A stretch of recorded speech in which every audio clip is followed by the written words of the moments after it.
Welcome to Best Way to Improve Your English with IELTS Practice and Real English Story. Every day, improve your English. IELTS listening practice. Unit 1. Practice with Numbers. Practice 5. Summary about numbers. This practice is the end of the unit. In this practice, you will test your listening, writing, reading, and speaking skills about numbers. If you don't understand all the words of the sentence, don't worry, you don't need to understand the whole sentence. Just focus on listening to the numbers and understanding them. It's very easy and relaxing. Please prepare a paper and pen. Let's go. Activity 1. Listening about numbers. Listen carefully and write the numbers in the blanks. Write the numbers in figures, not words. Number 1. The sweater costs £46. Number 2. Tom bought 13 books yesterday. Number 3. Mary is 26 years old. Number 4. Janet was 40 minutes late. Number 5. There are 29 students in my class. Number 6. My grandfather has 18 grandchildren. Number 7. Bill wears size 43. Number 8. The temperature was 30 degrees yesterday. Number 9. The train arrived at 12 o'clock. Number 10. I got 87 on my English test. Check the results you wrote on paper.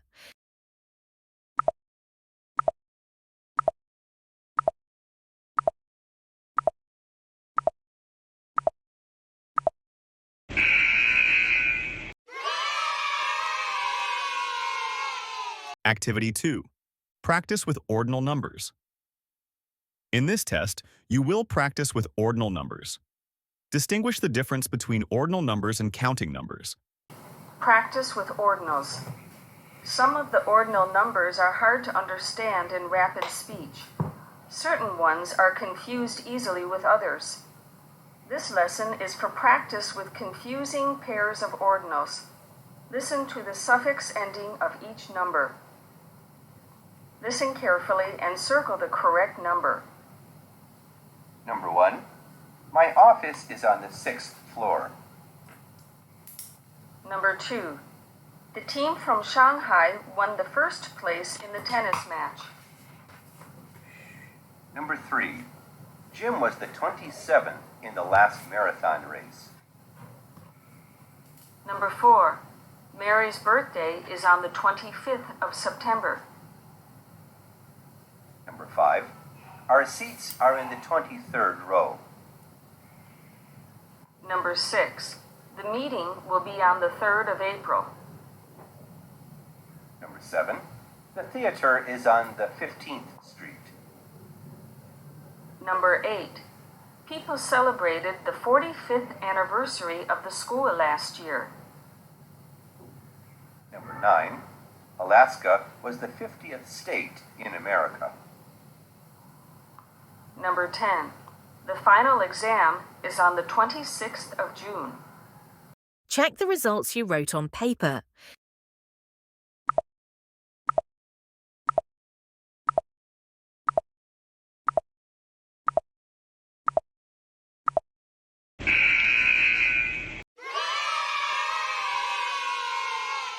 Activity 3.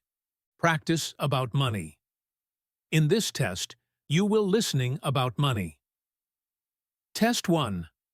Listen to the talk and write down the prices in the boxes provided. London has been called the most expensive city in the world.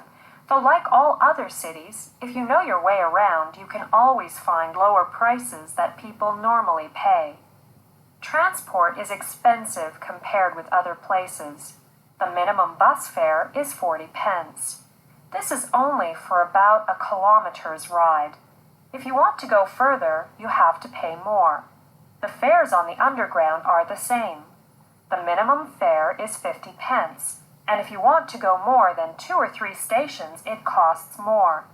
The minimum taxi fare is £2.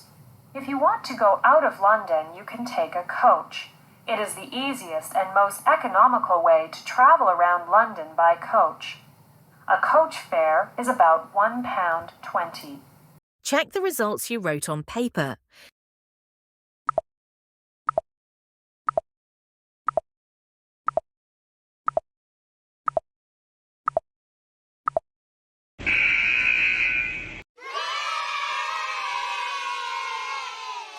Listen to the second part of the talk and write down the prices in the boxes provided. In London, accommodation is another very expensive thing. You would pay about £40 a week for one room. If you want to rent a one-bedroom flat, it will cost more. You would generally pay about £200 per week for it.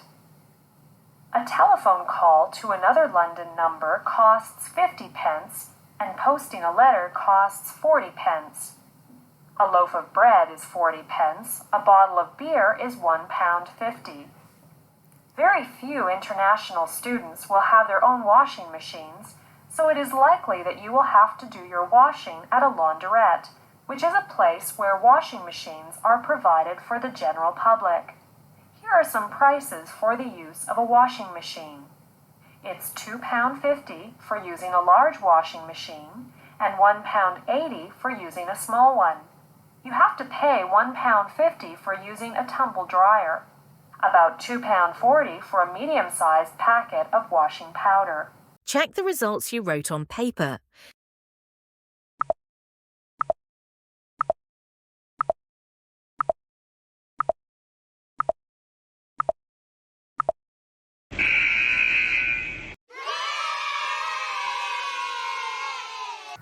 Listen to the last part of the talk and write down the prices in the boxes provided.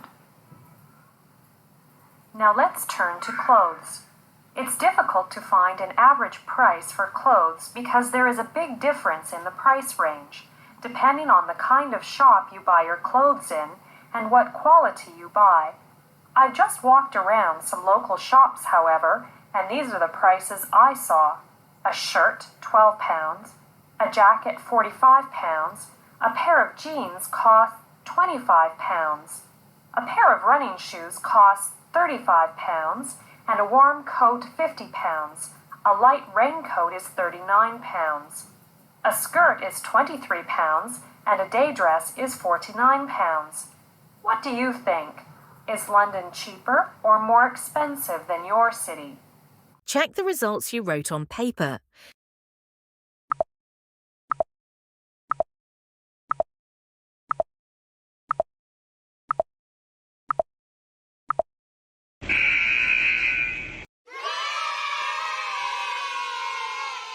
Reading practice.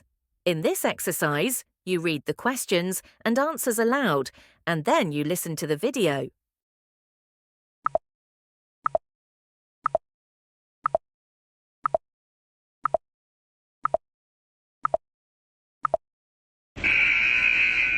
Number 1. A.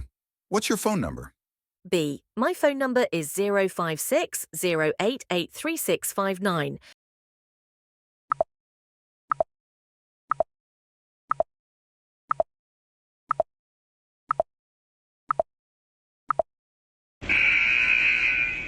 Number 2. A.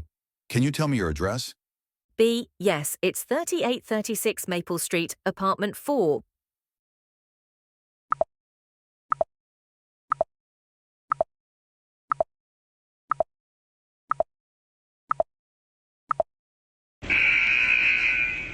Number 3. A. What time do we meet tomorrow? B. We meet at 2:30 p.m. sharp.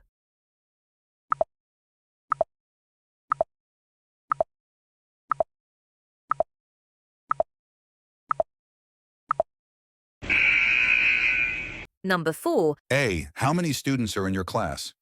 B. There are 27 students in my class.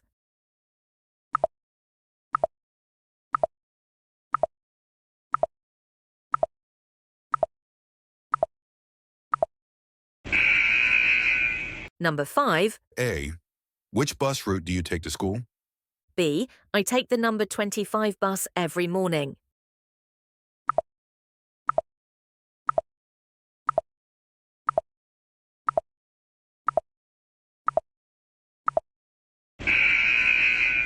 Number 6. A. What's the tracking number for your package? B. The tracking number is 469967425. Please repeat this exercise several times. You will learn each lesson very well.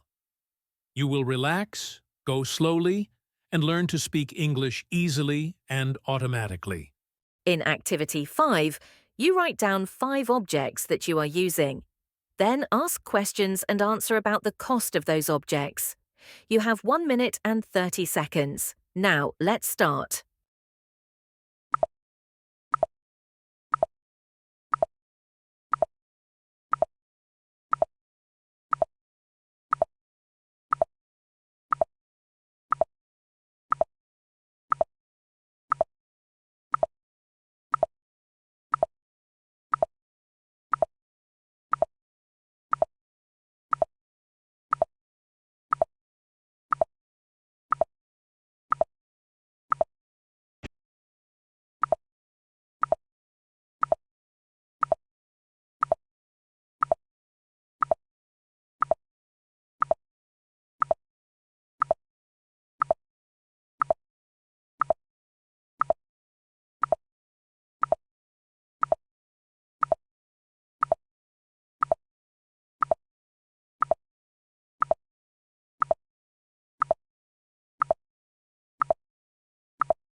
Sinhvientainang is an educational channel for everyone.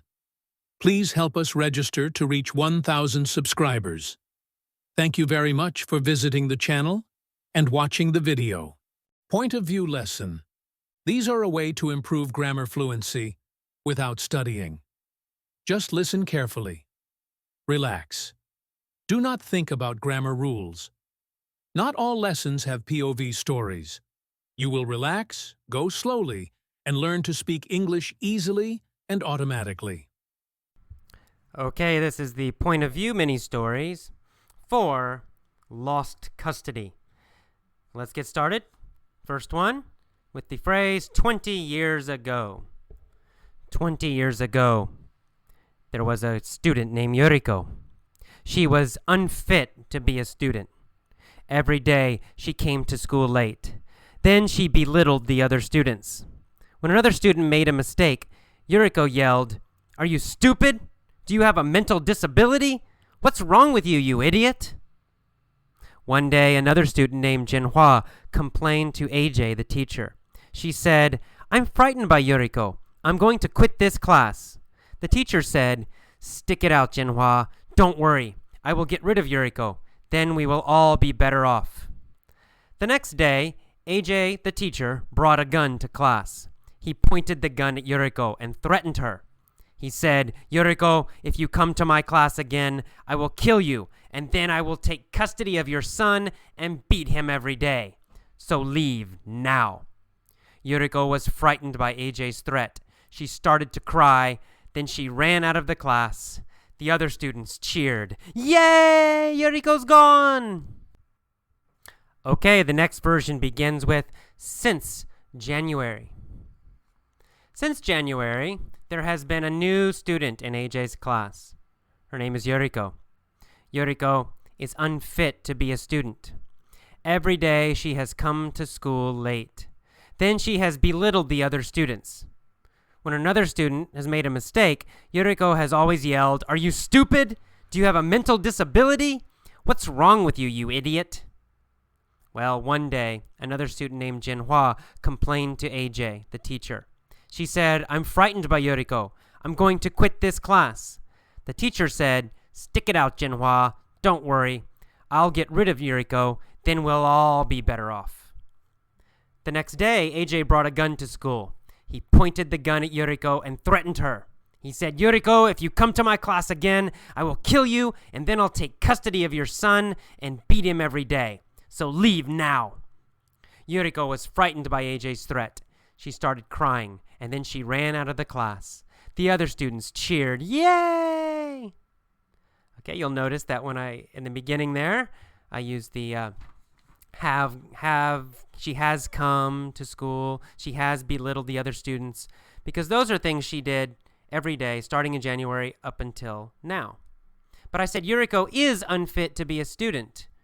I said that because that's a general statement about her that's always true, past, present, and probably in the future too. So I used the present tense in that one. And then I switched to the past. I said one day, another student named Jinhua, and now we're describing one thing that happened. It already happened. It's totally finished. So that's when I switched to simple past again. Don't worry. Don't think about the verb tenses. Don't think about the names, present, perfect, blah, blah, blah. Don't worry about that. Just listen for when I change. Try to get a feeling for when I'm changing. Okay, so listen carefully. That's your only job. Do not try to memorize the rules. Do not try to remember all those grammar rules. Just try to get a feeling for when I change the verb tenses. And maybe why do I do it? That's all. That's all you need to do. All right, next one. Let's go to the future. Back to the future. In 10 years, starting with in 10 years. Here we go. In the future, 10 years from now, in 10 years, there will be a class. And in the class, there will be a student named Yuriko. Yuriko will be unfit to be a student. Every day she'll come to class late. Then she'll belittle the other students. When another student makes a mistake, Yuriko will yell, "Are you stupid? Do you have a mental disability? What's wrong with you, you idiot?" Now, one day, another student named Jinhua will complain to the teacher, whose name is AJ. She'll say, "I'm frightened by Yuriko. I'm going to quit this class." The teacher will say, "Stick it out, Jinhua. Don't worry. I'll get rid of Yuriko. Then we'll all be better off." The next day, AJ will bring a gun to class. He'll point the gun at Yuriko and threaten her. "Yuriko, if you come to my class again, I'll kill you, and then I'll take custody of your son and beat him every day. So leave now." Yuriko will be frightened by AJ's threat. She'll start crying, and then she'll run out of the class. The other students will cheer, "Yay! Yuriko's gone, yay!" All right, that's all for the point of view stories. Please now go back, listen to the first one, then pause, and try to tell the first story yourself, beginning with 20 years ago. Try to tell all the story and use the correct verbs and the correct vocabulary. Then listen to the second one, starting with since January. Listen to it a few times and then pause and try to tell it yourself out loud, maybe alone in your room or something. And then finally, listen to the third one, beginning with in 10 years or 10 years from now, and try to tell that one yourself also. Okay, if you have trouble, if you can't remember exactly the words to say or you make a few mistakes, listen, just relax, okay? Relax. It takes a little time. The most important thing is to listen very carefully and to listen again and again and again until you are sleeping and dreaming about these stories. Then it will become automatic. So please relax about making mistakes. This is not a test, okay? In fact, you can only listen if you want to. If you want to, just listen. You don't need to try to tell the stories yourself. If it makes you feel stressed, if it makes you feel nervous or uncomfortable to pause and speak, then don't do it. Only tell the stories if you are relaxed about it, if you can do it and you don't worry, you don't feel nervous about making mistakes. If you feel nervous, just relax and listen only. That's fine. Okay, I'll see you next time. Bye-bye. Okay, this is the commentary for Lost Custody, the Dear Abby letter. This is an interesting letter. It reminds me of my old social work days before I became an English teacher. I was a social worker, and I had various jobs. I worked with runaway teenagers, homeless teenagers for a while. And I also worked for a short time in a government agency that would deal with custody, right? we would investigate children who had been abused and decide, should the parents have custody, or should the government take custody, or should someone else have custody. To be honest, I hated that job, and I quit pretty quickly. I did not last very long in that job. It was a horrible job. But now I did have some other very nice social work jobs. In general, social work was fine, but that job in particular was pretty terrible, as you can imagine. A lot of terrible situations for the children, and sometimes I didn't agree. I didn't think that the government should take custody of some of the children. Anyway, it really kind of a terrible situation. But anyway, in this letter, we've got this mother, young mother, and she's worried about losing custody of her child, her son. Now, some of the people who write Dear Abby, you will see, they're a little strange. Sometimes the letters, they're kind of funny too, actually, sometimes. It's a little bit like watching Jerry Springer. Jerry Springer's a TV show here in America, and they get all these really crazy Americans with all these horrible, terrible problems, and they get on the show and they argue and yell at each other. Well, Dear Abby is not that bad, but there's still a little bit of that in some of these letters where you're kind of thinking, wow, these people are strange. I thought this was strange, for example, when the woman says in the second paragraph, on our honeymoon, Derek told me if I ever divorced him that he'd make sure he would get custody of our son. So that seems like a bad sign, doesn't it? They're on their honeymoon, they just got married, and already the husband's threatening her and saying he's going to take the son if they get a divorce. Also, from that sentence, I think we can realize that they already had a son when they got married. So she must have gotten pregnant and had the baby before they got married, or else they wouldn't be talking about this on their honeymoon, right? So anyway, that's a bad sign, right? They're on the honeymoon and he's threatening her already just on the honeymoon. So, bad sign. And then his mother, the mother-in-law, also threatened her, saying, I'll tell the judge that you're an unfit mother if you ever try to leave my son. So, these are warning signs to me, right? I think if I'm in a relationship and the mother-in-law's threatening me if I leave, and the husband's threatening me if I leave, maybe that tells you something. Maybe this guy's not such a good guy. Maybe other women have left him many times in the past. Maybe both the husband and the mom realize he's a bad guy, and she probably will want to leave in the future. I don't know. That's what I understood when I read that second paragraph. Bad sign. Something's wrong already.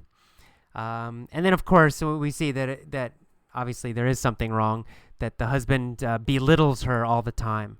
So, when a husband belittles his wife, that's pretty terrible. Also a bad sign, right? He's saying terrible things, insulting his wife. Obviously, this is not a good guy. Okay, so in that first paragraph, she says, Derek refuses to support his family, meaning to support your family means to make money for your family. You buy food for them, you make money, you work.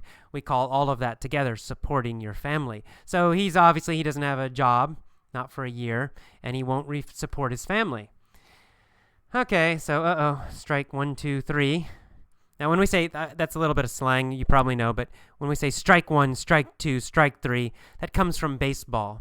It's slang in American English. And if you get 3 strikes, it means you're finished, you're out, you're gone. So these are 3 very bad signs, right? The mother-in-law's threatening, the husband's threatening, and he won't work. Okay, anyway, then she says, my son is my world, meaning my son is everything for me. He's everything in my life. I don't care about anything else. I only care about him. And the son won't let his father hold him. Okay, hold him in his arms. That's also a bad sign. But then the woman says, because I'm on disability, I don't know if I have a chance to get custody. And then she says, what should I do? Should I stick it out with my husband, or should I take the chance of losing my son?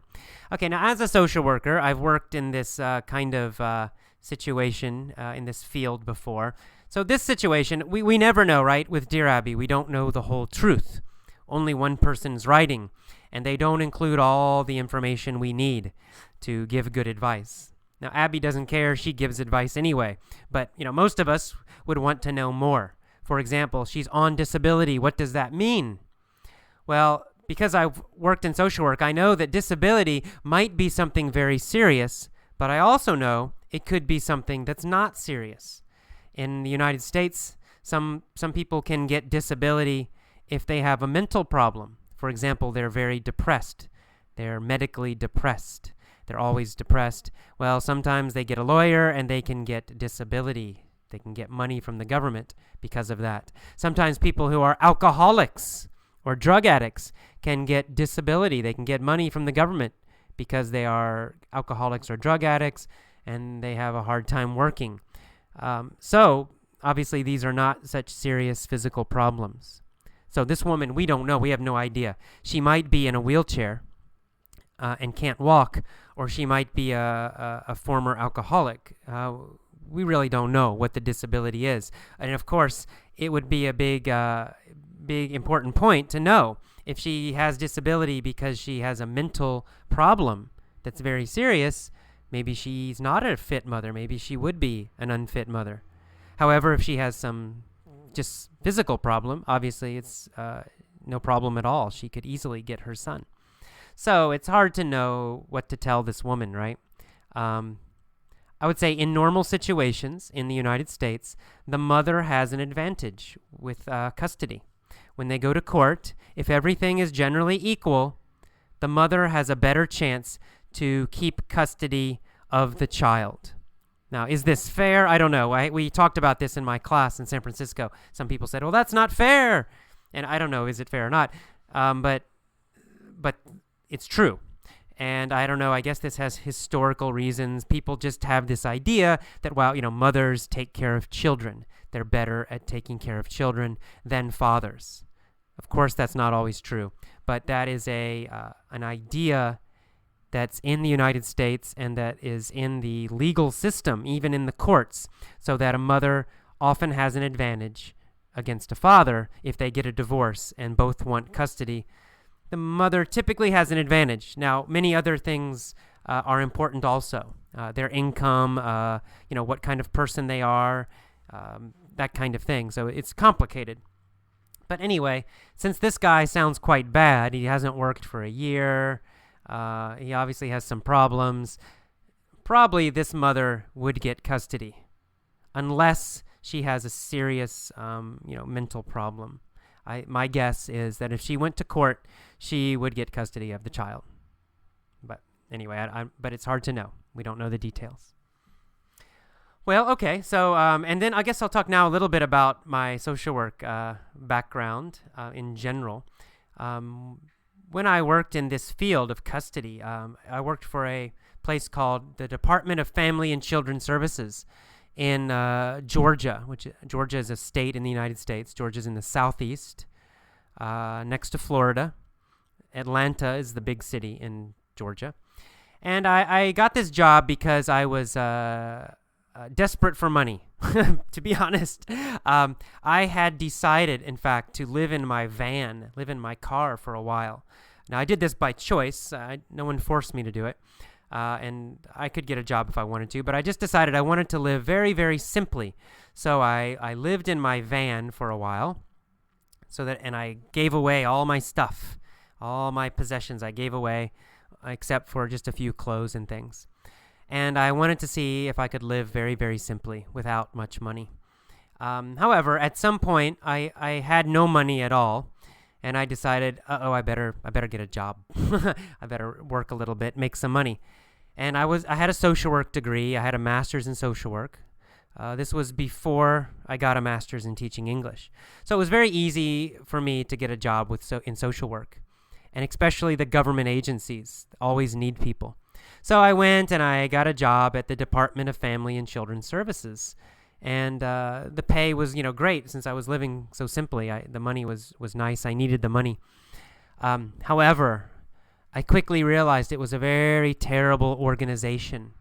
And the worst part for me was that the social workers, the workers, had such terrible attitudes about the people they were supposed to help. They thought they were stupid. They thought they were, low-lifes, they would call them. Low-life means a very low-status person. So they just had terrible, terrible attitudes about these people they were supposed to help. And they would insult them and belittle them. Not directly to them. They wouldn't belittle them directly. But talking to each other, the social workers would laugh and tell jokes and belittle the poor people who would come in. And indirectly, they would belittle the poor people themselves. They didn't give them much respect. They did not give them the same respect that they gave people who had money. And this bothered me a lot, because as a social worker and as a teacher, I think that respect and equality are very, very important, and especially as a social worker, because in a social work situation, these people have some serious problems. They may have economic problems. They don't have much money. They may have physical problems. They may have mental problems. Anyway, they're in a weak position, and because they're in a weak position, it's easy to put yourself above them and treat them badly, which is what a lot of these social workers were doing. But it's wrong. It's wrong to do that, and I felt very strongly it was wrong, and that we had to try very hard to keep ourselves equal with them, treat them with the same exact respect we would treat anybody. I feel I give the same respect to my social work clients as I would Bill Gates or the president. In fact, for the president, I'd give more respect to the clients. Anyway, so I started to have kind of arguments with the social workers. I didn't agree with a lot of their approaches, a lot of their attitudes. And finally, I decided to quit. I decided I cannot work for this kind of organization that treats people so badly, especially people who need help. So I quit the job.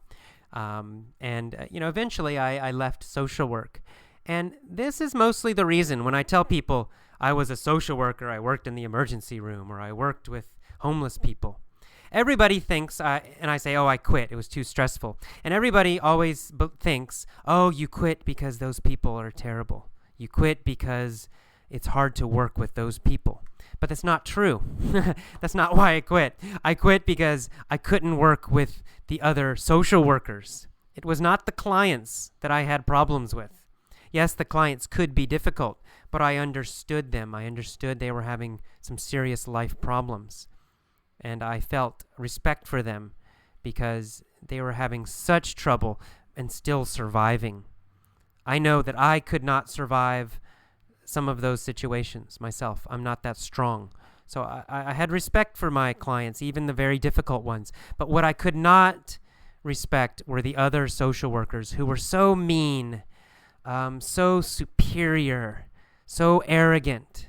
I just found this again and again and again in many different organizations where they would treat their clients so badly. They're supposed to be helping them, but instead they're disrespecting them. And finally, I decided, I don't like this. I don't like working in these kinds of organizations. I want to help people. I do not want to belittle them. And at the same time that this was happening, I had gone abroad. I'd lived in Japan. I lived in Korea. And I realized I loved traveling. And I loved meeting people from other countries. And I became more and more interested in teaching. And I loved it. It's so much fun. Every day I would go to school and go to class, and I would meet people from other countries and learn from them, and they would learn from me, and it was just so much fun. I really loved it. And finally I decided, this is what I really love to do, and social work's nice, but I love teaching. It's my passion. And this is what I want to do. And so I went back to school and I got my master's degree in teaching English, and I worked in Thailand for a while and started this website, etc. Anyway, so there's my life story in a nutshell, in a very quick summary. All right, so that's all for today's commentary for the Lost Custody letter. More Dear Abby letters will be coming, and I hope you enjoyed this one. See you next time. Bye-bye. Sinhvientainang is an educational channel for everyone. Please help us register to reach 1,000 subscribers. Thank you very much for visiting the channel and watching the video.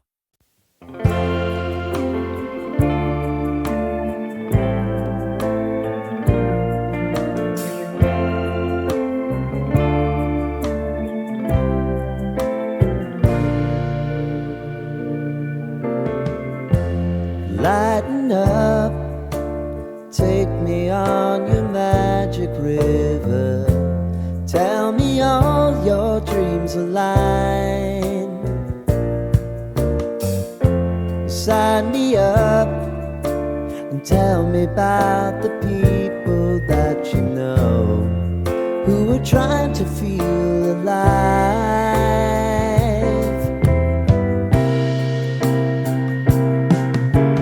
Life can get hard, so honey, if you need to cry, just come share my pillow and rain, rain, go away.